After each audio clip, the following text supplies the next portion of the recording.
Orang yang cerdas setiap dengarkan sebuah ayat, sebuah hadis, peringatan, kisah Nabi, kisah sahabat, kisah orang-orang saleh, maka mereka mengambil pelajaran. Bukan masuk telinga kanan, keluar telinga kiri. Ya udah nanti aja, ya udah nanti aja. Ini sampai kapan nanti aja? Ah malas sampai kapan malas ini? Sementara Ramadan demi Ramadan sudah sekian tahun lewat dalam hidup kita. Kalau kita hidup, misalnya di sini hadir ada 40 atau 50 tahun umurnya, berarti sudah berapa Ramadan yang berlalu dalam hidupnya. Anggaplah terlewatkan 15 tahun karena masa sebelum balik. Tapi sesudahnya, kalau dia 40 tahun berarti ada 25 tahun Ramadan yang dia sudah lalui. Apakah semua ini tidak cukup memberikan pelajaran agar dia lebih bertakwa kepada Allah, dia lebih dekat, dia lebih baik, ya, dia lebih dikenal orang yang berubah hijrah menjadi orang yang lebih baik. Ada seorang ulama lain namanya Bishr. Beliau mengatakan, dan ini masih di buku yang sama, dia bilang bi'sal qawmu la ya'rifuna lillahi haqqan illa fi syahr Ramadan. Satu komunitas cukup dianggap sangat buruk dan terpuruk kalau mereka tidak memberikan hak Allah yang sebenarnya kecuali di bulan Ramadan. Ramadan rame-rame, baca Quran, berzikir, tutup aurat, apalah ya, dan menjaga diri dari hal-hal yang merupakan pelanggaran agama. Dia cuma kasih di bulan Ramadan. Tetapi setelah Ramadan kembali semua ditinggalkan. Seakan-akan itu cuma ibadah musiman. Lalu beliau mengatakan, Inna saliha alladhi yata'abbad wa yajtahidu as-sanata kullaha. Orang yang saleh, laki-laki ataupun salihah perempuan, adalah orang yang terus beribadah dan berusaha ya, mendekatkan diri kepada Allah Subhanahu wa taala sepanjang tahun. Sepanjang tahun. Salah satu ciri ahli surga, Bapak Ibu sekalian, ini mayoritas yang hadir ibu-ibu tentunya bapak-bapak, karena saya juga menyapa, mungkin ada di antara bapak-bapak yang hadir di belakang sana ataupun yang ikut online. Salah satu ciri ahli surga adalah mereka setiap kali sudah buat amal saleh, mereka selalu penasaran apakah amal saleh itu sudah diterima atau belum, sehingga mereka terus berusaha meningkatkan kualitas kalau ada kesempatan lagi untuk ibadah, dan mereka selalu berhati-hati sekali dari pelanggaran-pelanggaran agama. Coba renungi ini, firman Allah Subhanahu wa taala dalam surah Al-Mu'minun, surah nomor 23 ayat 60. Dari sekian ciri ahli surga diantaranya ini. Al-Mu'minun ayat 60, walladzina yu'tawna ma ataw wa qulubuhum wajilatun annahum ila rabbihim raji'un. Dan orang-orang yang telah memberikan apa yang telah mereka berikan dengan hati yang sangat takut ataupun khawatir karena mereka tahu kalau mereka akan kembali kepada Rabb mereka. Ada beberapa ayat Al-Quran, Bapak Ibu sekalian, kita kalau baca ayat, baca terjemahan kita bisa faham. Ada banyak ayat Al-Quran atau beberapa ayat Al-Quran yang tidak bisa dengan cara seperti itu, tidak bisa otodidak.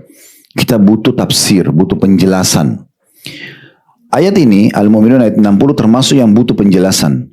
Makanya istri Nabi SAW, Ummul Mu'minin Aisyah radhiyallahu anha bertanya, ya Rasulullah, apakah yang dimaksud dengan ayat tadi, orang-orang yang sudah melakukan apa yang mereka lakukan dalam kondisi hati mereka diikuti rasa khawatir dan takut kalau mereka akan kembali kepada Tuhan mereka?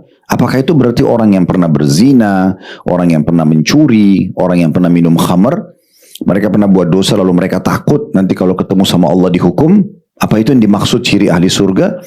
Maka kata Nabi SAW, la ya binta Siddiq, tidak wahai anaknya Siddiq. Ayah Aisyah Abu Bakar, julukannya As-Siddiq. Salah satu bentuk penghormatan Nabi kepada Aisyah, beliau mengatakan tidak wahai anaknya Siddiq. Ya. Beliau mengatakan walakinnahum, ini tafsirnya ayat tadi, Al-Mu'minun ayat 60. Walakinnahum, tetapi mereka adalah alladzina yasumuna wa yusallun wa yatasaddaqun wa hum yakhafuna alla yuqbala minhum. Mereka yang dimaksud ciri ahli surga tadi Al-Mu'minun ayat 60 itu adalah orang-orang yang sibuk dari puasa ke puasa yang lain, dari sholat ke sholat yang lain, dan dari sedekah ke sedekah yang lain. Sementara dalam hati mereka diikuti rasa takut kalau itu tidak diterima dari mereka. Kalau Bapak Ibu ibadah kepada Allah, lalu kita khawatir diterima enggak ya? Itu akan membuat kita lebih hati-hati. Sehingga hanya kita buat lagi ibadah setelahnya saat ada kesempatan. Atau kita tingkatkan lagi kualitasnya di kesempatan akan datang. Kemudian Nabi SAW mengatakan, ulaika alladziina yusari'una fil khairati hum laha sabiqun. Mereka adalah orang-orang yang tergolong suka berlomba-lomba dalam kebaikan dan mereka akan segera mendapatkan balasan dari amal mereka. Jadi memang kondisi seorang mukmin Dan mukminah harus selalu sibuk Bapak Ibu sekalian dari ibadah ke ibadah yang lain. Waktu kita sangat terbatas. Jangan nanti ajal datang baru kita menyesal. As-Sa'di, seorang ulama tafsir, berkata dalam tafsir Sa'di beliau di halaman 583, ayat yang dimaksud dalam surah Al-Mu'minun ayat 60 tadi adalah orang-orang yang sibuk dengan sholat, dengan zakat, dengan haji dan sedekah, juga ibadah-ibadah yang lain yang rutin mereka kerjakan. Namun hati mereka dipenuhi rasa takut dan khawatir. Jangan sampai amal-amal itu pada saat dihadapkan kepada Allah belum diterima atau bahkan bisa menjadi dosa bagi mereka. Maksudnya jadi dosa apa? Kalau dia puasa, dia sholat, dia sedekah tapi riya. Riya kan dosa. Dia karena pamer. Jadi mereka penuh rasa khawatir dalam hatinya, jangan sampai riya nih, jangan sampai kurang pahalanya. Mungkin tadi saya kurang khusyuk sholat, mungkin tadi waktu saya puasa saya kurang menjaga ini dan itu misalnya. Akhirnya membuat mereka lebih hati-hati. Nah ini pesan-pesan penting yang kita harus ambil dari bulan Ramadan. Karena ini benar-benar kita melihat seperti satu virus tadi saya bilang. Masjid kosong setelah Ramadan. Di sholat 5 waktu. Gak ada lagi orang yang berlomba-lomba untuk mengejar buka puasain orang. Padahal banyak orang yang puasa Senin Kamis bisa kita buka puasain. Kita masih bisa kirim buka puasa kita ke pesantren, ke yayasan sosial, mungkin di masjid yang mengadakan buka puasa. Tapi itu kenapa cuma musiman? Kenapa cuma Ramadan? Gitu. Berapa banyak orang yang menjaga diri dari hal-hal yang haram di bulan Ramadan. Tapi setelah Ramadan mereka justru kendorkan semua itu. Ini sayang sekali. Kalau Bapak Ibu sudah ikut pelatihan, misalnya anggaplah pelatihan bahasa Inggris atau bahasa Arab. Setelah itu kita tidak pernah praktikin bahasanya. Apa manfaatnya dari pelatihannya? Ramadan itu pelatihan supaya kita lebih bertakwa sama Allah. Jadi harus kita hati-hati. Mumpung di hari-hari pertama bulan Syawal, maka harusnya kita lebih hati-hati. Dan kita harus tahu memang ibadah kepada Allah Subhanahu wa taala ini sebagaimana Allah jelaskan dalam surah Al-Hijr ayat 99 harus sampai ajal datang. Wa'bud rabbaka hatta ya'tiyakal yakin. Sembahlah Tuhanmu sampai datang kepadamu kematian. Tidak ada kata-kata istirahat bagi seorang muslim dari ibadah. Harus terus sibuk dari ibadah ke ibadah yang lainnya. Nah ini Ramadan betul-betul memberikan pelajaran kepada kita tentang masalah itu. Dan kita juga tahu tujuan utama kita ada di muka bumi memang untuk ibadah. Surah Az-Zariyat surah nomor 51 ayat 56 berbunyi, "Wa ma khalaqtul jinna wal insa illa liya'budun." Aku enggak ciptakan jin dan manusia, mempopulasikan mereka, ya, membuat mereka berkembang biak dan hidup di muka bumi ini kecuali untuk beribadah kepadaku. Memang itu tujuannya. Sering kami bahasakan di setiap kesempatan momentum pengajian, memang kita diciptakan untuk sholat, memang kita ada di sini untuk sholat di muka bumi, memang untuk puasa, memang untuk baca Quran, memang untuk zikir, memang untuk bakti sama orang tua, jenguk orang sakit, majelis ilmu, memang untuk itu, untuk haji dan umroh, untuk jihad. Makan, minum, tidur, olahraga, kumpul-kumpul sama teman, ini pernak-pernik kehidupan. Jangan dibalik. Pernak-pernik kehidupannya tadi, makan, minum jadikan sebagai tujuan utama, lalu kemudian tujuan utama yang ibadah kita jadikan pernak-perniknya. Hanya untuk ngobrol sama teman, tunda sholatnya. Hanya karena meeting urusan dunia, lalu kemudian menunda sholatnya. Nah ini semua pelanggaran-pelanggaran yang cukup unik ya, yang membuat nanti orang itu akan menyesal tentunya. Ingat Bapak Ibu sekalian, Anda menjaga ibadah Anda, walaupun itu sedikit, tapi rutin, itu lebih dicintai oleh Allah Subhanahu wa taala. Misal orang sholat duha 2 rakaat, tapi rutin terus, itu lebih baik daripada 4 rakaat, tapi seminggu sekali misalnya. Lebih baik sholat malam 2 rakaat saja, tapi rutin, dibandingkan 11 rakaat, tapi cuma Ramadan, misalnya. Setahun sekali. Selebihnya sudah tidak pernah lagi sholat. Lebih baik sedekah setiap hari mungkin 10.000 rupiah tapi rutin dibandingkan mungkin setahun sekali lalu 1 juta misalnya.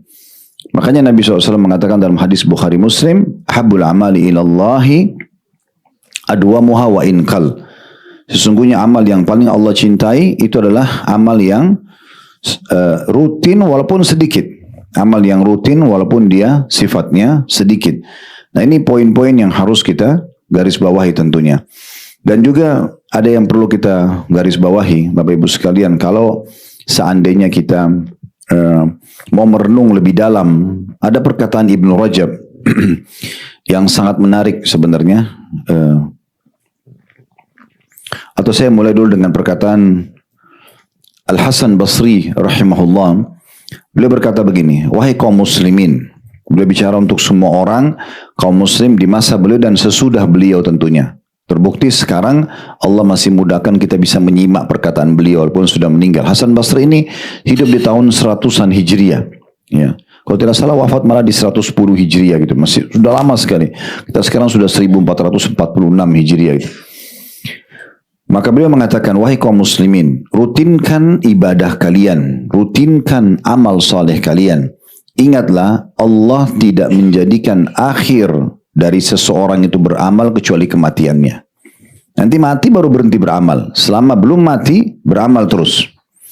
Lalu dikatakan, ketahuilah bila syaitan melihatmu rutin dalam beramal, maka ia pun akan menjauhimu. Ya, contoh misalnya, Bapak Ibu sudah rutin jaga sholat 5 waktu. Azan sholat, pokoknya komitmen saya mau kerjakan. Kalau syaitan lihat itu, dia pikir sudah nggak ada manfaatnya menggoda. Dia tidak akan bisa goda. Dia cari celah yang Bapak Ibu lemah. Misalnya kita lemah di zikirnya, kita lemah di puasa sunnahnya. Nah itu yang digoda sama dia. Tapi kalau yang sudah rutin dia nggak bisa. Dia akan jauhi kita. Kemarin Ramadan yang berhasil puasa sebulan penuh misalnya. Allah SWT mudahkan. Itu kita tidak bicara kalau ada di antara ibu-ibu yang punya halangan, haid itu, sakit itu, udzur syar'i. Anggaplah itu semua sudah berjalan. Dan syaitan melihat kita mau mengerjakannya. Dia tidak bisa ganggu kita. Terbukti kita bisa jalankan puasa. Kalau syaitan itu seperti yang digambarkan oleh sebagian orang. Oh syaitannya kuat nih. Mana buktinya? Pernah dia lihat syaitan datang dalam hidup dia? Pernah syaitan itu cekik dia kalau dia mau sholat misalnya? Atau merantai kakinya supaya dia nggak mengerjakan atau bakti sama orang tuanya misalnya? Nggak pernah. Jadi syaitan itu sangat lemah. Cuma kita yang besar-besarkan. Dia hanya membisikkan, tugas kita tinggal menolak saja. Makanya perkataan Hasan Basri sangat tepat. Beliau mengatakan, kalau syaitan melihatmu rutin mengerjakan sebuah ibadah, dia akan menjauhimu. Dia akan cari siapa yang bisa dia goda. Ya mirip kalau marketing itu, misalnya ada beberapa orang yang dia mau tawarin sebagai konsumen dia. Ada di antara 3 orang konsumen, yang satu cuek sekali. Bu, saya mau tawarin ini ya. Saya nggak mau dengar atau ditinggalin.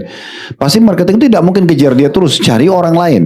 Ya, tujuannya supaya bisa laku produknya. Nah, syaitan sebenarnya saya tidak katakan semua marketing jangan lagi dipelintir dibilang syaitan, bukan.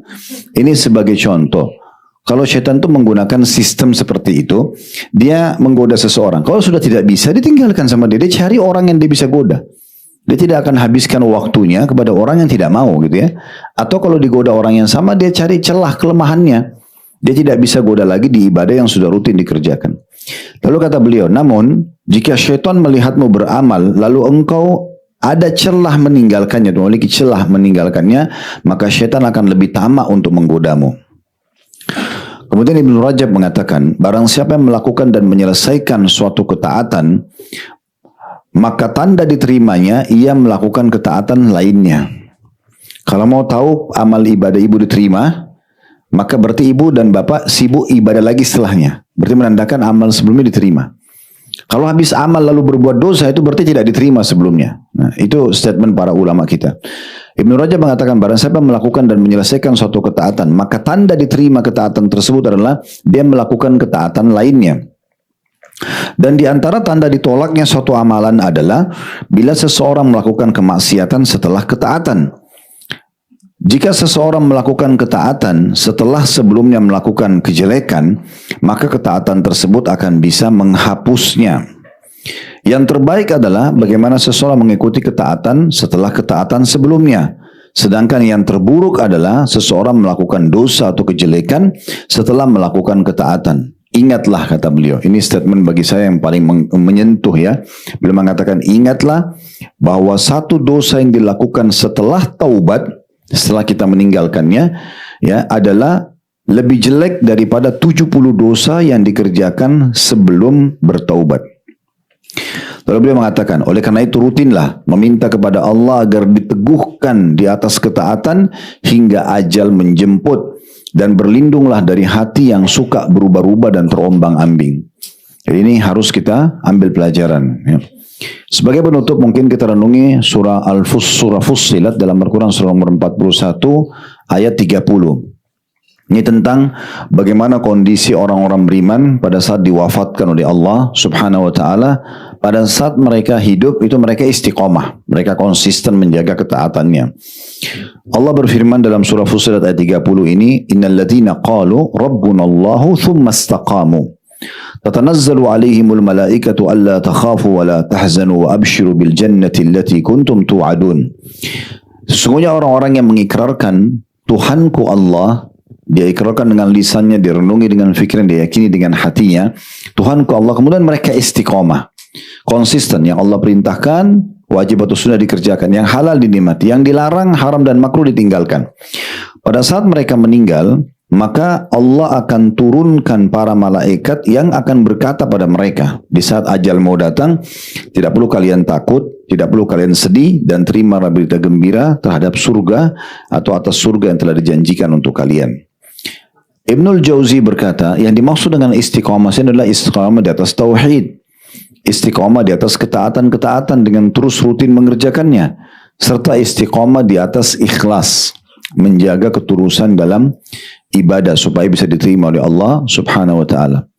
Dan Ibnu Katsir mengatakan, ayat ini menyebutkan tentang keutamaan orang yang istiqamah, konsisten terus mengerjakan ketaatan dan meninggalkan larangan, yaitu malaikat akan Allah turunkan dan menyampaikan kepada mereka 3 berita gembira. Yang pertama adalah tidak perlu khawatir dengan keselamatan setelah kematian. Jadi ayat ini Bapak Ibu sekalian menggambarkan sebelum ruh kita dicabut oleh malaikat maut, Allah akan datangkan malaikat-malaikat yang hanya kita bisa melihatnya, dan mereka akan berbicara mengatakan tidak perlu kalian khawatir dengan nanti kalau ruh kalian dicabut, ya, terhadap kehidupan sesudahnya, karena kalian akan selamat di akhirat. Berita gembira kedua, tidak usah bersedih dengan apa yang ditinggal di dunia, pasangan hidup, anak-anak, harta, bahkan utang, karena Allah akan mengurusnya. Dan yang ketiga, terimalah berita gembira, karena sungguhnya kalian akan masuk ke dalam surga. Ini faedah orang yang konsisten dan istiqamah. Kalau ada orang yang rutin, Bapak Ibu sekalian, mengerjakan dari ibadah ke ibadah yang lain, meninggalkan dosa, dari dosa ke dosa yang lain, ditinggalkan dosanya, amal saleh dikerjakan, maka ini tanda-tanda karamah. Kalau pernah dengar istilah karamah, ya, kalau para nabi-nabi istilahnya mukjizat. Ya, kalau nabi-nabi mukjizat, syai'un khariqun 'anil 'ada, sesuatu yang di luar daripada akal normalnya manusia untuk menguatkan dakwah mereka. Tapi kalau selain nabi-nabi kayak kita bukan nabi-nabi, maka namanya karamah. Nah, tapi karamah ini bukan terbang di atas air, bukan terbang di udara, ya, bukan bisa tahu hal-hal yang gaib. Puncaknya itu justru kata Ibnu Taimiyah rahimahullah, annal karamata luzumul istiqamah. Karamah yang sebenarnya bagi wali-wali Allah adalah justru istiqamah. Konsisten terus dari ibadah. Kalau Bapak Ibu punya teman atau kerabat sibuk tiap hari, kita lihat dari ibadah ke ibadah, tidak pernah ketinggalan sholatnya, tutup auratnya, terus dia sedekah, terus dia baca Quran, terus hadir, tidak pernah berhenti. Dia selalu tiap hari begitu bertahun-tahun sampai ajalnya datang. Itu berarti orang itu wali. Ya, itu wali Allah. Dia selalu tinggalkan dosa-dosa. Setiap ada penawaran dosa dia selalu tinggalkan. Maka itu berarti wali Allah itu. Itu wali yang sebenarnya, nggak perlu dicari. Ya, dia bisa terbang di atas air tadi atau di udara atau segala macam, kadang-kadang digambarkan gitu ya. Jadi sederhana sekali. Mereka adalah orang-orang yang konsisten dalam menjaga ibadahnya. Nah, ini kemarin Ramadan sebulan penuh kita terbiasa atau dilatih untuk itu, maka jangan ditinggalkan. Mumpung masih bulan pertama dan di pekan-pekan pertama setelah Idul Fitri kemarin atau setelah Ramadan. Kita harusnya menjadikan Ramadan kemarin bekal kita 11 bulan ke depan. Dalam ibadah, Bapak Ibu sekalian, harus kita paksakan. Paksakan puasa sunnah, paksakan zikir, paksakan baca Quran, paksakan pengajian begini, paksakan diri. Tidak apa-apa, kita paksakan diri di sini untuk kebaikan, supaya kita tetap ada di rel dan jalan Allah Subhanahu wa taala. Kita bisa istiqomah. Allah mengatakan dalam Al-Qur'an, "Walladzina jahadu fina lanahdiyannahum subulana." Orang-orang yang memaksakan diri, bermujahadah menuju ke jalan-jalan kami, kami akan pandu mereka ke jalan-jalan kami. Allah juga melihat hamba-hambanya, hatinya. Kalau hati kita cenderung ingin dekat kepada Allah, Allah akan mudahkan. Kalau Allah lihat kita memang malas, memang malas, nggak mau ibadah, nggak mau tahu ketaatan kepada Allah, ya Allah biarkan saja. Tidak akan diberikan petunjuk orang-orang seperti itu.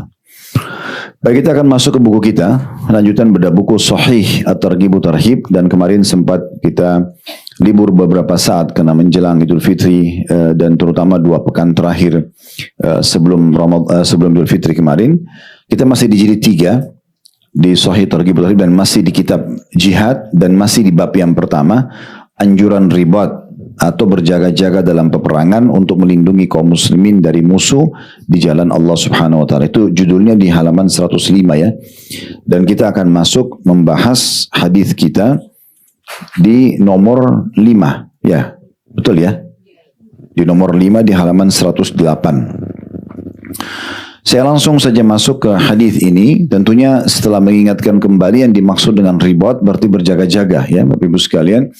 Kalau ada musuh ya, seperti teman-teman kita di Palestina, itu ribat namanya mereka. Ribat bergabung dengan jihad. Kalau ribat itu diserang atau tidak diserang oleh musuh, tapi kita berjaga-jaga setiap saat kapan dibutuhkan kita akan melawan, itu namanya ribat. Kalau sudah terjadi interaksi fisik, ya teman-teman Palestina, mungkin di malam hari mereka ribat karena berjaga-jaga, musuh nyerang nggak nih? Kalau besok mereka diserang berarti masuk dalam masalah jihadnya. Jadi dua-dua pahala ini didapatkan gitu ya. Dan sudah kita sebutkan 4 buah hadis sebelumnya tentang keutamaan ribat ya. Kembali kita ingatkan juga hadis yang pertama mengatakan ribat 1 hari di jalan Allah lebih baik daripada dunia dan seluruh isinya. Ya gitu. Di hadis kedua disebutkan ribat sehari semalam lebih baik daripada puasa selama sebulan penuh dan juga sholat malamnya.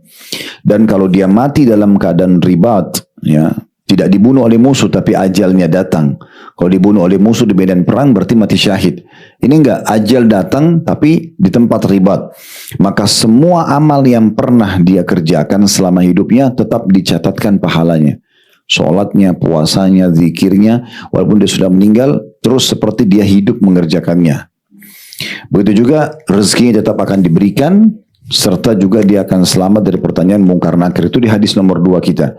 Di hadis nomor 3 dikatakan bahwasanya kata Nabi SAW, setiap orang yang mati ditutup amalnya kecuali orang yang melakukan ribat di jalan Allah, karena sesungguhnya amalnya dikembangkan hingga hari kiamat dan dia akan aman dari fitnah kubur. Maksud fitnah kubur pertanyaan mungkar dan nakir. Hadis nomor 4, ribat 1 hari, ya, ribat sebulan lebih baik daripada puasa setahun. Dan siapa yang mati dalam keadaan ribat di jalan Allah, maka dia akan diselamatkan dari dahsyatnya kondisi hari kiamat, hari kebangkitan nanti. Dan tetap akan diberikan rezekinya, serta diberi aroma di kuburannya dari surga. Juga akan terus dialirkan pahalanya sampai hari dibangkitkan oleh Allah Subhanahu wa ta'ala. Nah, hadis nomor 5 ini dengan sanad hasan sahih. Kita sekarang masuk ke bahasan kita. Tadi itu saya mengingatkan aja kembali. Hadis ini urutannya yang nomor 5 dalam bab kita, urutan 1220 dari awal kita belajar. Berbunyi dari Al-Irbad ibn Sariyah radhiyallahu anhu, dia berkata, Rasulullah sallallahu alaihi wasallam bersabda, kullu amalin yanqati'u an sahibihi idza mat illa al-murabita fi sabilillah fa innahu yunamma lahu amaluhu wa yujra alaihi rizquhu ila yaumil qiyamah. Artinya, setiap amal akan terputus dari pelakunya apabila ia meninggal, kecuali orang yang melakukan ribat di jalan Allah, karena sesungguhnya amalnya dikembangkan untuknya dan diteruskan rezekinya padanya hingga hari kiamat. Hadis ini diriwayatkan oleh At-Tabarani dalam Mu'jam Al-Kabir dengan 2 sanad dan para perawi salah satunya thiqah. Nah, bagi yang mungkin awal ikut kelas kita ini, kalau pegang bukunya yang ditulis dengan diriwayatkan At-Tabarani dalam Al-Mu'jam Al-Kabir, itu dimiringkan tulisannya karena ini nama buku beliau, bukunya At-Tabarani. Kemudian yang dimaksud dengan di bawahnya dengan 2 sanad. Sanad itu maksudnya jalur hadis ya. Misalnya fulan dari sahabat Nabi dari Nabi, namanya sanad hadis. 2 sanad hadis yang diriwayatkan Tabarani, salah satunya dikatakan para perawinya yang menukil hadis itu thiqah terpercaya maksudnya. Sehingga hadis ini bisa diterima dan diamalkan. Hadis ini mirip dengan hadis sesudahnya, hadis nomor 6, mirip-mirip maknanya, tapi insya Allah kita coba ambil pelajaran masing-masing ya. Hadis nomor 5 ini pelajaran pertama, memberitakan kepada kita dari Nabi SAW semua amal ibadah yang pernah dikerjakan oleh seseorang dengan wafat dia, dengan meninggalnya maka putus semuanya. Maksudnya dia sendiri sudah tidak bisa melakukannya. Tapi kalau sebelum dia meninggal, dia sempat mewakafkan tanah, dia sempat mengajarkan ilmu, itu bisa menambah amal dia. Tapi hanya sebatas ilmu ataupun dari wakaf tanah itu. Tapi sholatnya, puasanya, senyum dengan sama muslim, misalnya bakti dengan orang tuanya, menjenguk orang sakit, ini tidak ada orang mati bisa lakukan. Jadi yang dimaksud sini adalah semua amal ibadah anak Adam, ya anak orang-orang muslim itu akan terputus, ya. Walaupun dia orang muslim, tadinya muslim akan ada pahalanya, tetapi pada saat dia meninggal putus semuanya. Kecuali dari sumber-sumber yang dia memang pernah persiapkan untuk setelah meninggal. Tadi sudah kita sebutkan, wakaf tanah, masjid, pesantren, jalan, gali sumur misalnya, ya.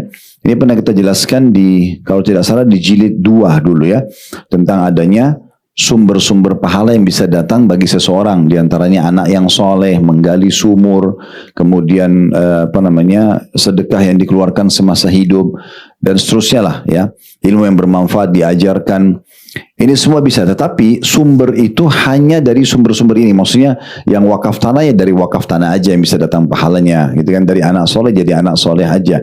Tapi dia sendiri semayit sudah nggak bisa melakukan apa-apa.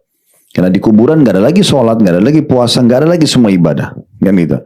Berarti orang kalau meninggal dunia akan terputus ya sumber pahala dia dari amal-amal yang biasa dia kerjakan semasa hidupnya.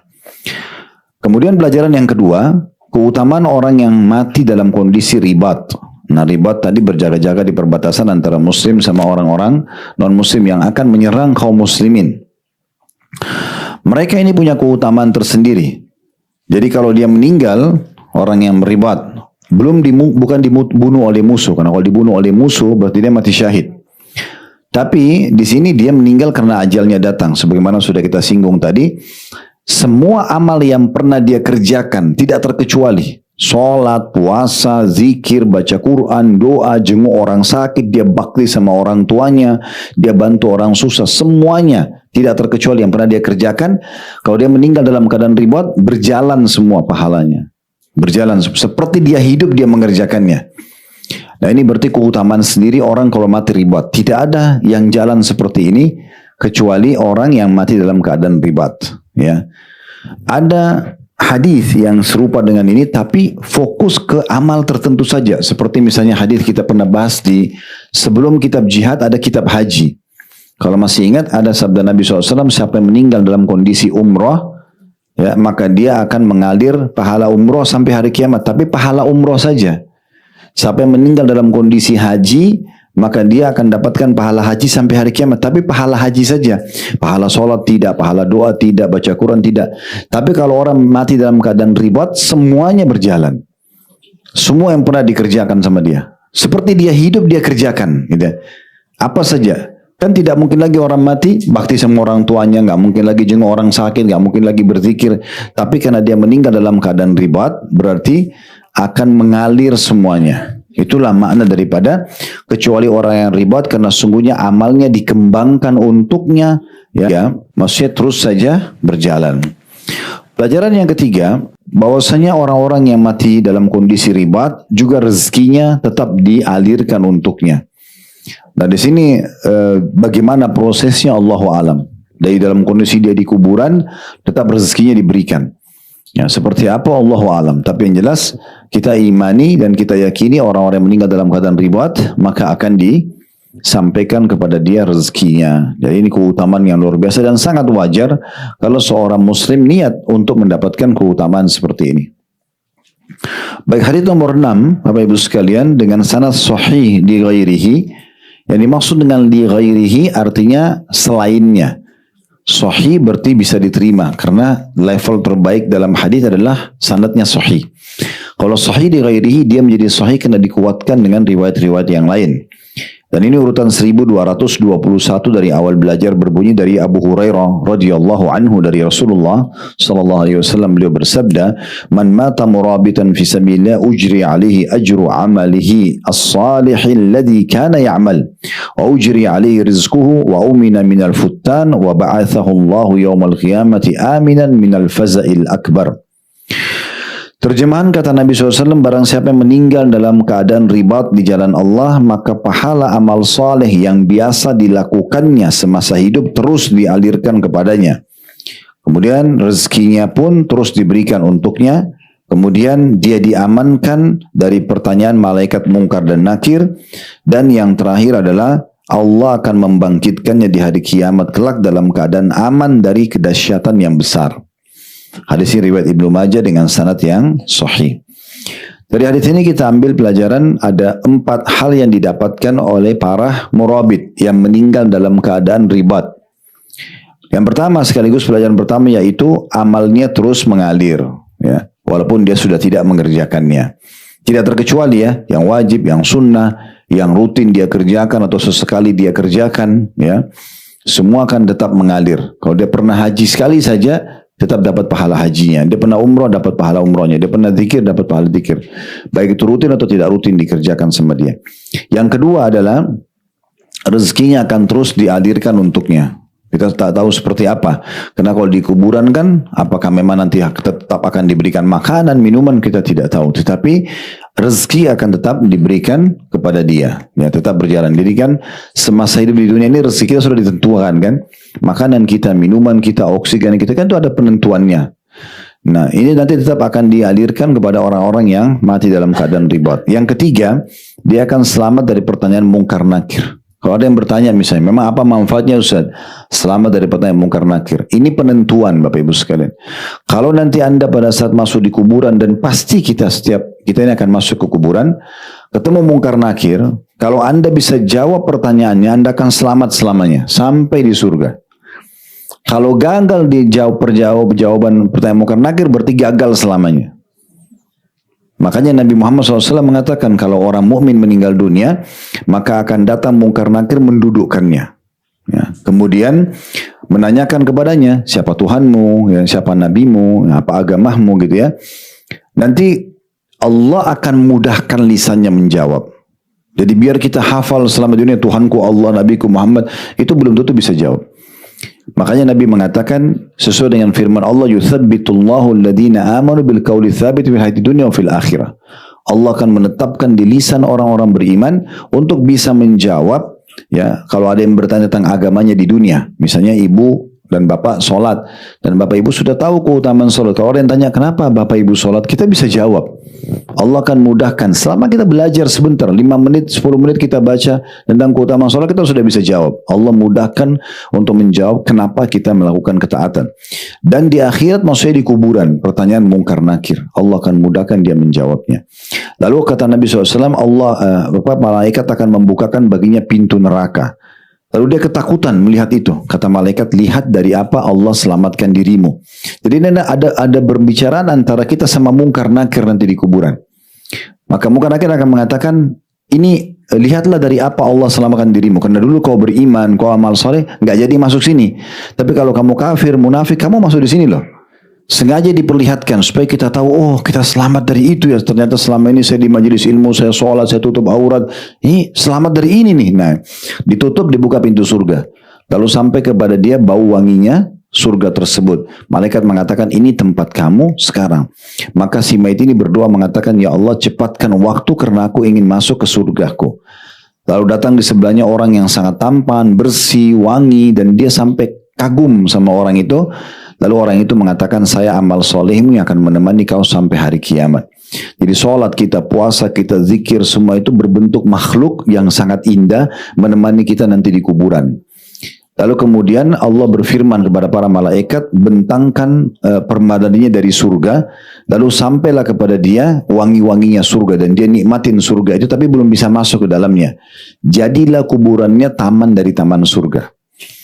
Nah sebaliknya kata Nabi SAW, kalau orang kafir, orang munafik, orang musyrik akan datang mungkar nakir mendudukkan dia lalu menanyakan kepada dia pertanyaan yang sama tadi. Tapi dia nggak bisa jawab.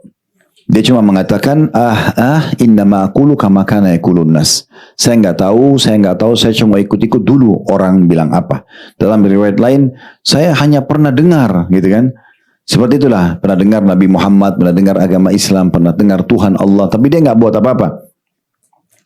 Maka malaikat ya mengatakan, kau tidak tahu dan kamu tidak mau tahu. Dibukakan baginya pintu surga. Dia lihat indahnya, bagusnya. Malaikat bilang, lihat dari apa kamu terharamkan darinya. Kalau kamu dulu beriman, kamu awal salah, ini tempatmu loh. Supaya dia tambah nyesal orang ini. Ditutup, dibuka pintu neraka. Lalu dia ketakutan melihat api, gemuruhnya dan segala macam. Malaikat bilang, ini tempat kamu sekarang. Lalu dia pun berkata, ya Allah jangan cepatkan waktu karena aku tidak ingin masuk ke nerakaku. Lalu datang orang yang sangat buruk tampannya, menakutkan, baunya, badannya busuk. Lalu dia mayit ini tidak berharap dia ada di sebelahnya. Lalu orang itu mengatakan, saya amal buruknya akan menemani kau sampai hari kiamat, gitu kan? Dan jadilah kuburannya lubang dari lubang neraka, karena Allah mengutus, kata Nabi SAW, sosok malaikat yang tidak punya pendengaran dan penglihatan. Entah bagaimana bentuknya, tapi seperti itu penyampaiannya, yang akan membawa sebuah besi. Kalau besi itu seluruh jin dan manusia bersatu membalikkan, mereka tidak akan mampu. Lalu menghantam ke orang ini sampai dia hancur dan dia berteriak. Semua makhluk Allah mendengarkan suaranya kecuali jin dan manusia. Karena kalau jin dan manusia dengar teriakan orang itu, maka mereka akan meninggal seketika. Jadi begitu seterusnya, diutuhkan lagi, disiksa lagi, begitu terus sampai hari kebangkitan. Jadi masalah mungkar nakir ini bukan masalah kecil, masalah penentuan. Bapak Ibu bisa jawab, selamat seterusnya. Tidak bisa jawab, celaka di situ, celaka seterusnya. Makanya orang yang meninggal dalam keadaan ribut ini langsung diamankan dari pertanyaan mungkar nakir. Tidak perlu mungkar nakir tanya, sudah pasti masuk surga. Gitulah. Itu yang dimaksud di sini, keutamaan yang ketiga. Keutamaan yang keempat adalah dia akan dibangkitkan pada hari kiamat dan selamat dari dahsyatnya hari kebangkitan. Kalau Bapak Ibu mau lihat sedikit gambaran tentang masalah dahsyatnya itu, bisa buka coba surah Al-Hajj ya. Surah nomor 22. Dalam Al-Quran di ayat-ayat pertamanya. Bisa dibuka di aplikasi Al-Quran. Surah Al-Hajj. Ya. Di ayat-ayat pertama ya. Saya akan bacakan. Allah mengatakan di ayat satunya. Bismillahirrahmanirrahim. Ya ayuhan nasu taku rabbakum. Inna zalzalatas sa'ati syai'un azim. Hai manusia. Ayat ini turun 1400 tahun yang lebih, Bapak Ibu sekalian, ya. Allah mengatakan, hai manusia, bertakwalah kepada Tuhanmu, maksudnya selalulah tunduk dan patuh kepadanya, yang diperintahkan kerjakan, yang dilarang jauhi, ya, nikmati yang halal, jauhi yang haram. Karena sesungguhnya kegoncangan hari kiamat itu adalah suatu kejadian yang sangat besar. Orang dibangkit dalam sebuah hadis, ya, kata Nabi SAW, manusia akan dibangkitkan dalam kondisi tidak beralas kaki, tidak berpakaian dan tidak berkhitan. Sampai Aisyah mengatakan, ya Rasulullah, betapa malunya laki-laki dan perempuan dibangkitkan seperti itu. Kata Nabi SAW, wahai Aisyah, perkara di waktu itu sudah lebih besar daripada apa yang kamu bayangkan. Orang tidak berpikir syahwat lagi, orang berpikir selamat. Saya kasih contoh misalnya, kalau misalnya di satu kota terjadi pembantaian massal, ada musuh datang, yang ini dipenggal lehernya, yang itu ditombak punggungnya, misal orang lagi berdarah-darah, terjadi pembunuhan massal, lalu ada orang yang lari tidak pakai pakaian, apakah kita masih syahwat? Udah nggak ada pikiran ke situ, karena kondisinya dahsyat sekali gitu. Orang yang terpikir syahwat itu dalam kondisi dia tenang, dia rileks, mungkin dia bisa terpengaruh. Di malam hari lagi nggak ada masalah, dia mungkin. Tapi kalau orang lagi ada masalah, beban, itu tidak mungkin, ya.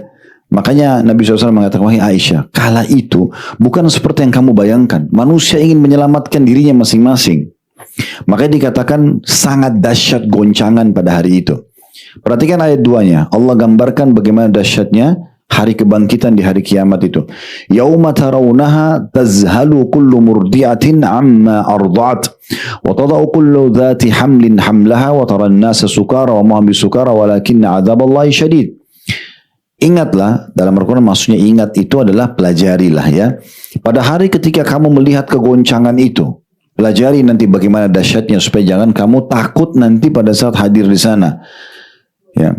lalailah semua wanita nanti di hari kiamat di dahsyat itu, lalailah semua wanita yang menyusui anaknya dari anak yang disusuinya. Ibu-ibu mungkin lebih tahu dari kami bagaimana ibu kalau waktu masih pegang bayi, ibu lagi susuin, mungkin siapapun yang datang mau merampas bayi itu ibu akan lawan gitu ya. Dengan cara paksa misalnya. Tapi di hari kiamat saking dahsyatnya ibu yang menyusui dia akan lepas bayinya. Saking dahsyatnya gitu ya. Jadi dia tidak mau lagi urus bayinya, ingin menyelamatkan diri. Lalu dikatakan dan juga gugurlah kandungan segala wanita yang hamil. Ya, jadi bagaimana wanita hamil bisa keguguran itu biasanya goncangan terlalu kuat ya, atau pikiran terlalu stres. Nah, Allah gambarkan begitu kondisi nanti di mahsyar. Tambah lagi, dan kamu lihat manusia dalam keadaan mabuk, sempoyongan, padahal sebenarnya mereka tidak mabuk, tetapi azab Allah sangat keras di waktu itu.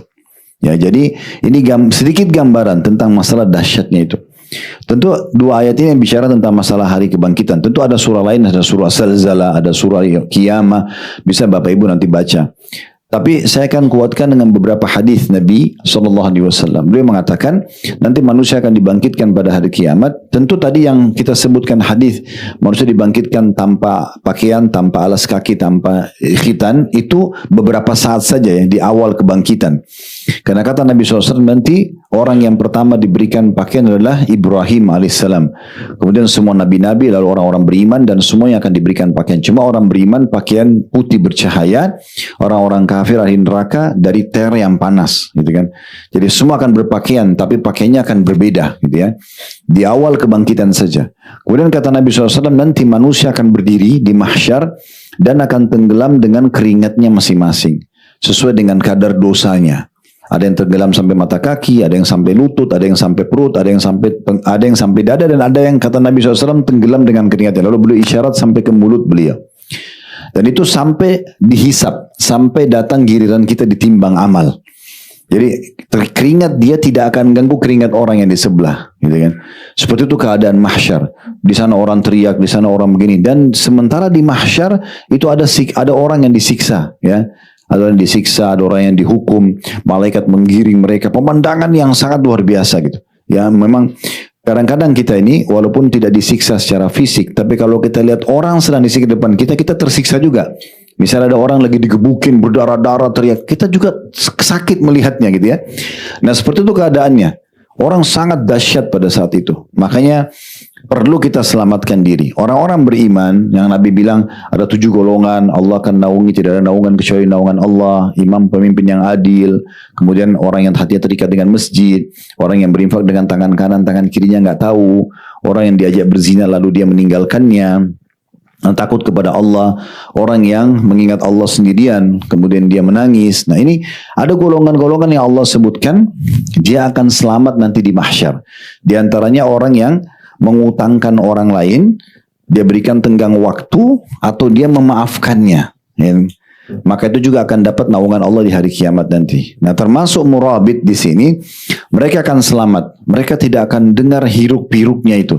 Mereka tidak lihat juga orang yang disiksa. Allah lindungi mereka, selamat dari mata mereka semua itu, mereka selamat dari kedahsyatan, kekacauan pada hari kiamat nanti. Jadi mereka hanya merasakan, hanya datang, ya, kemudian dihisab oleh Allah, lalu kemudian masuk ke dalam surga. Ya seperti itulah, sangat mudah ya urusan mereka. Sampai Nabi SAW gambarkan bagi orang-orang beriman itu di mahsyar nanti yang puluhan ribu tahun lamanya, itu hanya seperti habis asar sampai terbenam matahari. Jadi sangat pendek bagi mereka sampai mereka masuk ke dalam surga. Nah salah satunya adalah orang-orang yang meninggal dalam keadaan ribat. Baik, kita masuk hadis ke-7 Bapak Ibu sekalian dalam bab kita dengan sanad hasan sahih, dan ini urutan 1222 dari awal belajar ya. Tentu nanti insya Allah di buku kita ini kita sekarang di jilid 3, di jilid 6-nya nanti itu banyak bicara tentang hari kiamat. Dan banyak sekali hadis tentang surga dan neraka. Nanti itu di jilid 6. Semoga Allah mudahkan kita selesaikan insya Allah. Baik, hadis nomor 7 ini dengan sanad hasan sahih urutan 1222 dari awal belajar, bermula dari Wathilah bin al-Asqa radhiyallahu anhu. Dari Nabi SAW beliau bersabda, "Man sanna sunnatan hasana falahu ajruha ma amila biha fi hayati wa ba'da mamatihi hatta tutrak wa man sanna sunnatan sayyi'ah fa alayhi ithmuha hatta tutrak wa man mata murabitan fi sabilillah jara alayhi amalul murabiti fi sabilillah hatta yub'atha yaumal qiyamah." Barang siapa yang memberikan contoh yang baik, maka ia akan mendapatkan pahala di waktu hidupnya dan sesudah kematiannya, hingga dalam kurung yang dicontohkan itu ditinggalkan. Dan barang siapa yang memberikan contoh yang buruk, maka dia akan menerima dosanya hingga ia ditinggalkan. Barang siapa yang meninggal dalam keadaan ribat di jalan Allah, maka dialirkan kepadanya pahala orang yang melakukan ribat di jalan Allah hingga dia dibangkitkan kembali pada hari kiamat. Diriwayatkan oleh At-Tabarani dalam Mu'jamul Kabir dengan sanad la ba'sa bihi. La ba'sa bihi artinya tidak masalah, atau tidak mengapa dan bisa diterima. Dan katakan hadis ini sudah disebutkan pada kitab sunnah bab nomor 3. Baik, hadis ini Bapak Ibu sekalian, seperti biasa kita coba korek mutiara ilmunya tentunya.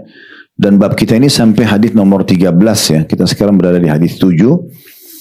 Pelajaran pertama Bapak Ibu sekalian adalah pentingnya seseorang menghidupkan kelakukan dan perbuatan dan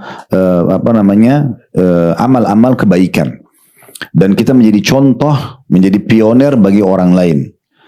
Sebagai contoh, misalnya ada riwayat yang seperti ini. Di masa Nabi Muhammad SAW pernah ada satu suku datang ke Madinah dalam kondisi baju mereka sangat lusuh, wajah mereka terlihat kesusahan hidup ya.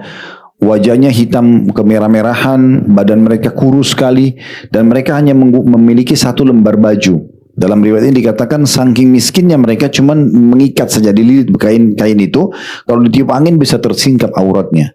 Waktu melihat kejadian tersebut, Nabi Muhammad SAW naik di atas mimbar sebelum mereka datang. Kemudian Nabi motivasi para sahabat untuk sedekah, menyebutkan segala macam keutamaan sedekah. Maka pada saat lagi dimotivasi oleh Nabi SAW, rupanya ada satu sahabat, karena dia terbakar semangatnya, dia berdiri, kemudian dia mengeluarkan uangnya. Dia mengatakan, "Ya Rasulullah, ini di jalan Allah." Waktu orang ini buat, yang lain semua ikut di dalam masjid. Dia yang memulainya. Maka Nabi bilang, siapa yang memberikan contoh yang baik dalam Islam, dia akan dapat pahala orang yang mengikutinya sampai itu ditinggalkan. Kenapa? Karena dia yang memulai. Makanya Bapak Ibu jadi pioner dalam hal-hal seperti ini. Ada satu kegiatan sosial, Ibu Bapak langsung tampil duluan. Biarkan kerabat teman-teman kita mengikuti kita, karena kita akan dapat pahala mereka. Bukan malah nunggu siapa yang duluan nih, kalau dia duluan saya ikut. Akhirnya dia yang dapat pahala kita. Mirip juga saya pernah sampaikan, kalau ada di depan mata kita kesempatan amal soleh, jangan cuma biar seakan-akan puas dengan perbuatan orang. Contoh misal, Bapak Ibu lagi berdua di mobil dengan teman misalnya, mau menuju ke satu tempat, anggaplah dengan teman berdua, ada orang miskin di lampu merah minta duit. Kemudian teman kita yang nyetir mobil ini buka jendela, dia kasih uang, anggaplah 5.000 rupiah dikasih misalnya. Banyak orang yang duduk di sebelah supir itu, oh ya sudahlah, yang penting teman saya sudah kasih. Ini benar atau salah? Benar nih, tahu salah. Hah? Selama ini bagaimana ini?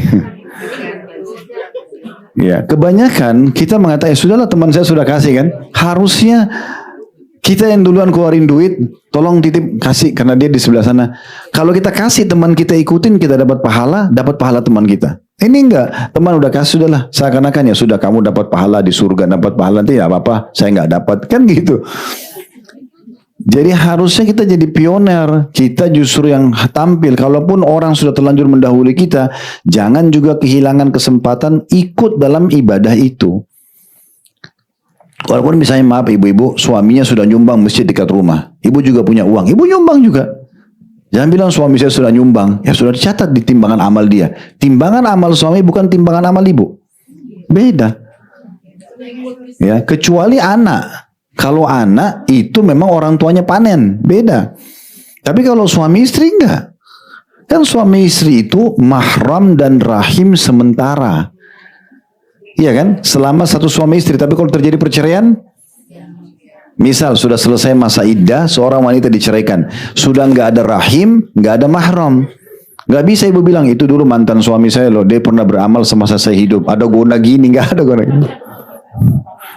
Gak ada. Ya itu amal dia, kan itu. Kenapa harus kita bergantung? Kita beramal, ya.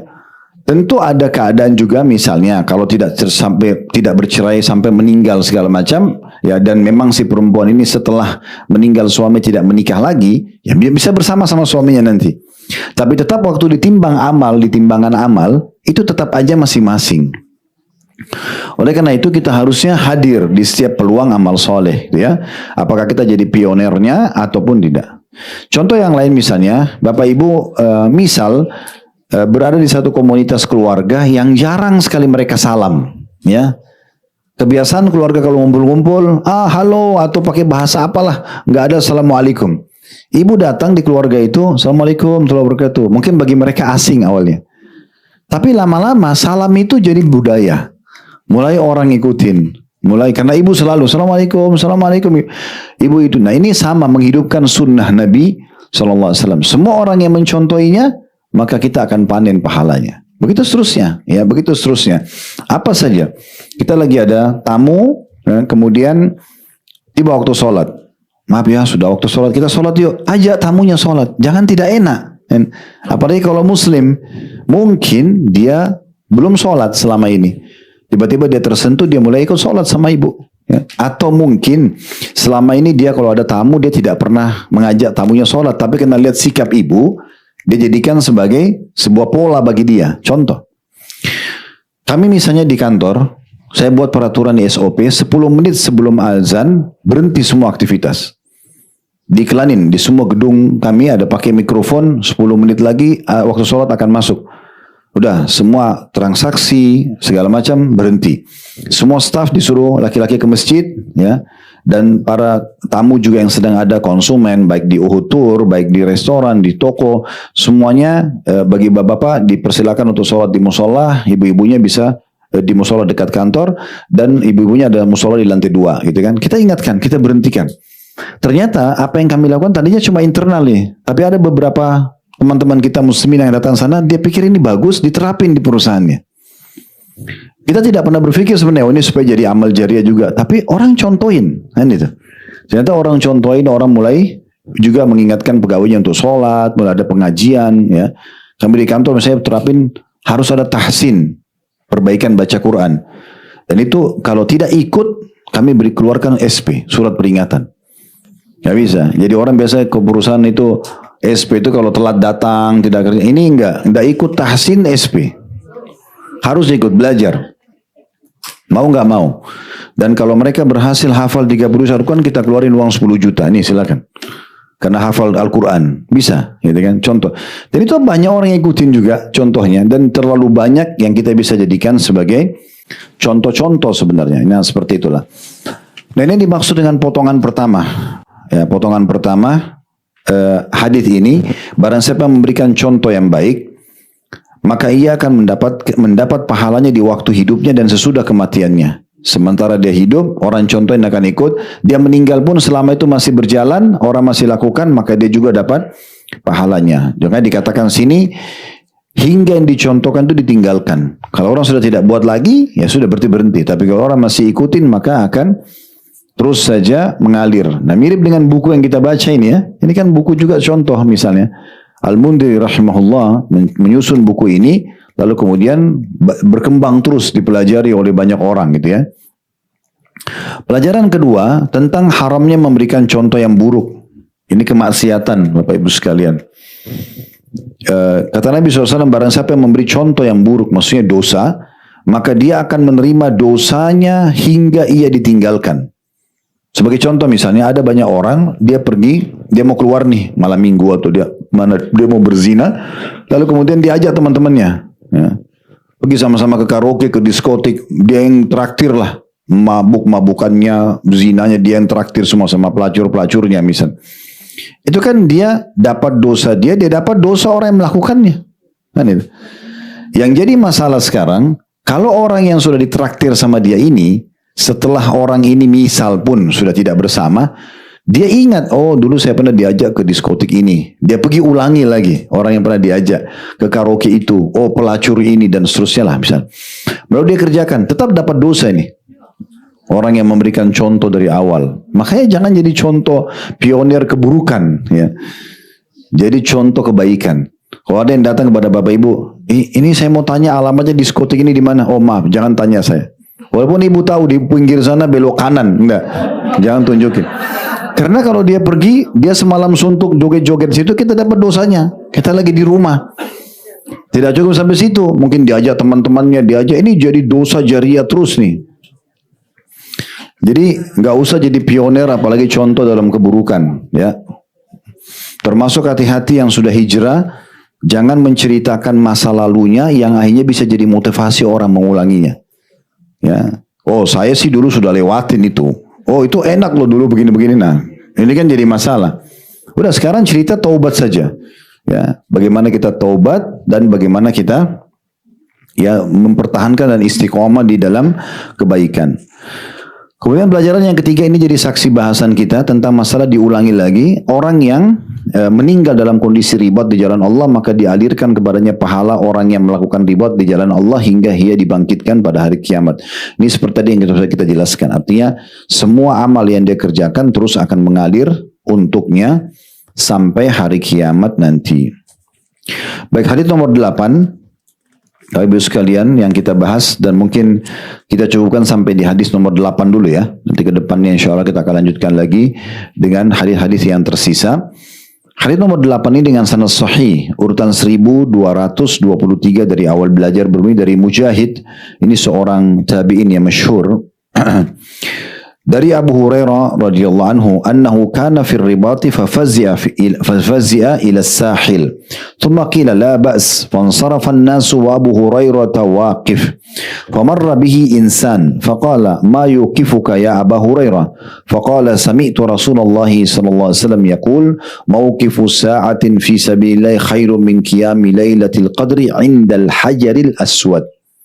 Terjemahannya, bahwasanya ketika dia dalam suatu ribat, maksudnya Abu Hurairah dalam satu ribat, tiba-tiba rekan-rekannya ketakutan dan berlari ke daerah pesisir.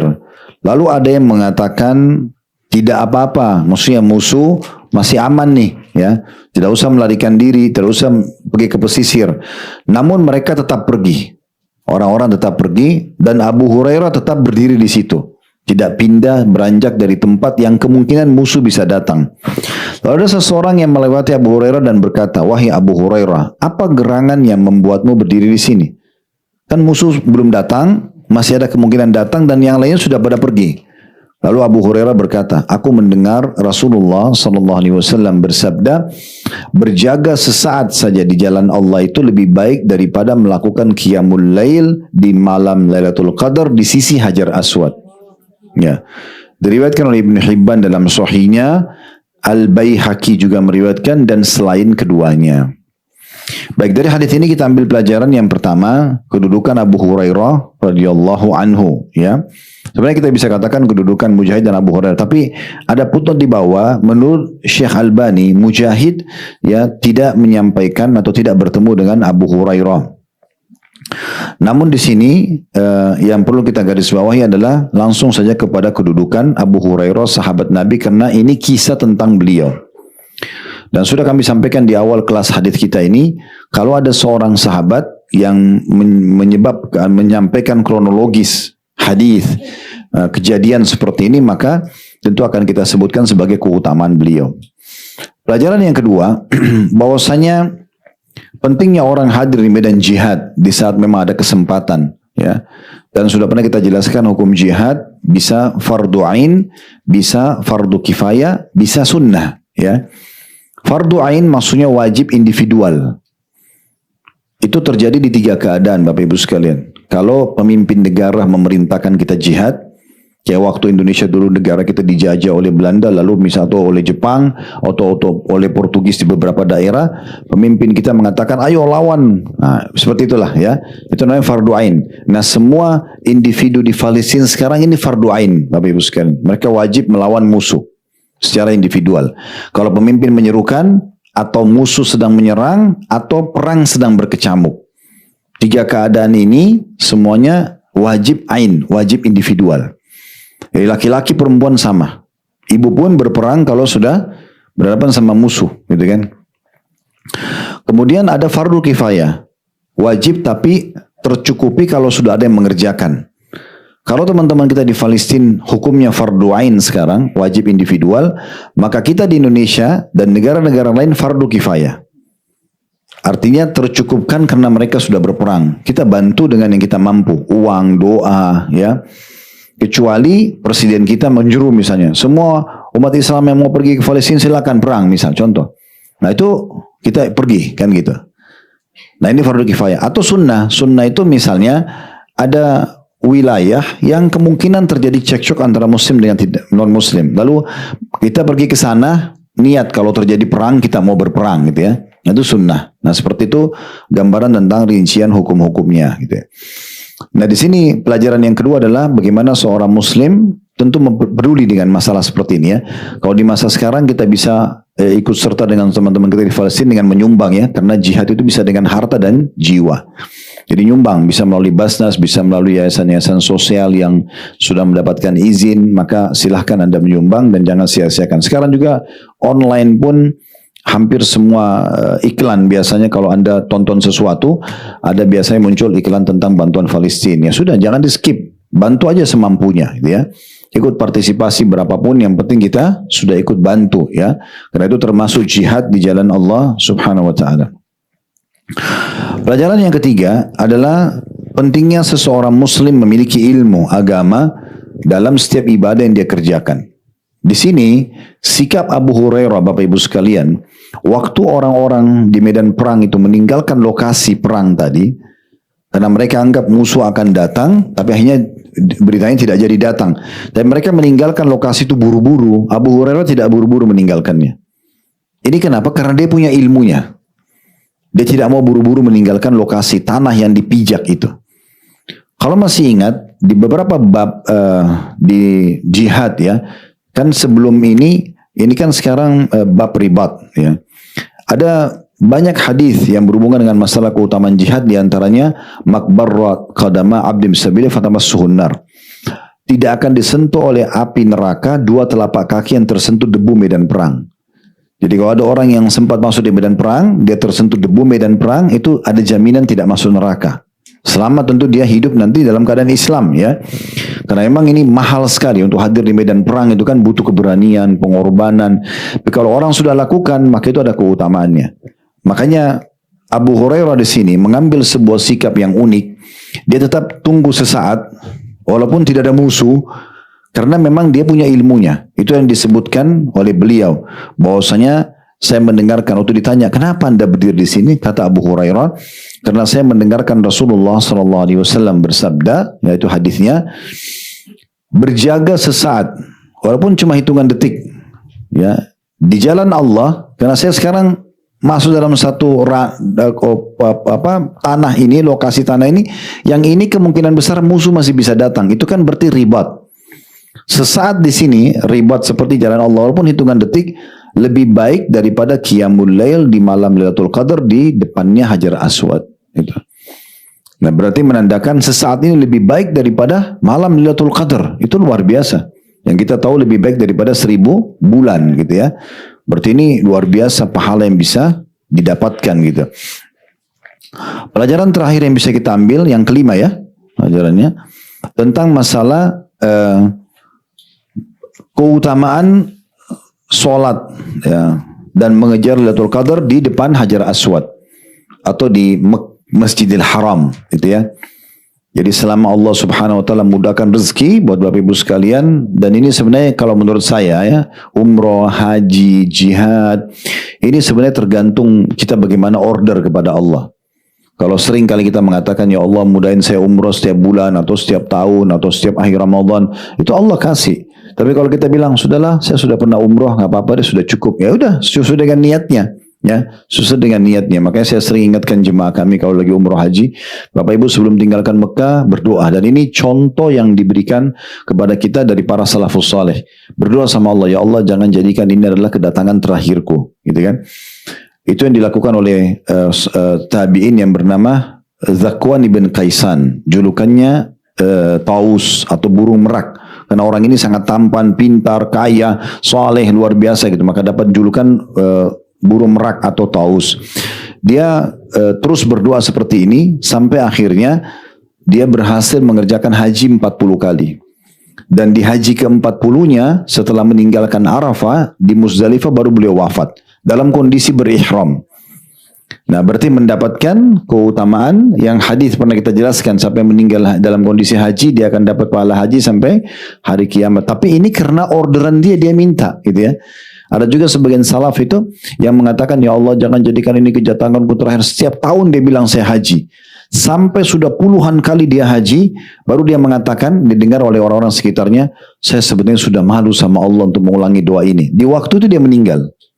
Di waktu itu justru ajalnya datang, gitu kan? Jadi sebenarnya ini tergantung bagaimana kita membiasakan diri. Allah juga melihat, hamba ini serius nggak sih? Saya udah sebutin nih keutamaan umrah, keutamaan haji, keutamaan jihad. Mau nggak nih orang kerjain? Kalau mau kerjain baru Allah mudahin buat dia. Nah seperti itulah. Oleh karena itu kalau bisa 10 terakhir Ramadan habiskan waktu di Mekah itu sangat baik. Apalagi di malam-malam ganjilnya gitu ya. Apalagi di malam-malam ganjil kayak 21, 23, 25, 27 ya. Itu malam-malam yang sangat mahal. Dan sampai hari ini di malam 27 itu luar biasa doa-doa yang disampaikan oleh para imam-imam sana, terutama Syekh Sudes kemarin dan tahun-tahun sebelumnya itu bisa doanya itu sejam gitu kan, untuk doa di sholat malamnya ya. Berharap tuh Lailatul Qadar, mendoakan kebaikan buat jemaah semua, mendoakan kebaikan buat kerajaan dan kekuasaan yang ada di Saudi, buat kerajaan mereka, mendoakan seluruh pemimpin muslimin, mendoakan teman-teman di Palestina. Itu luar biasa gitu.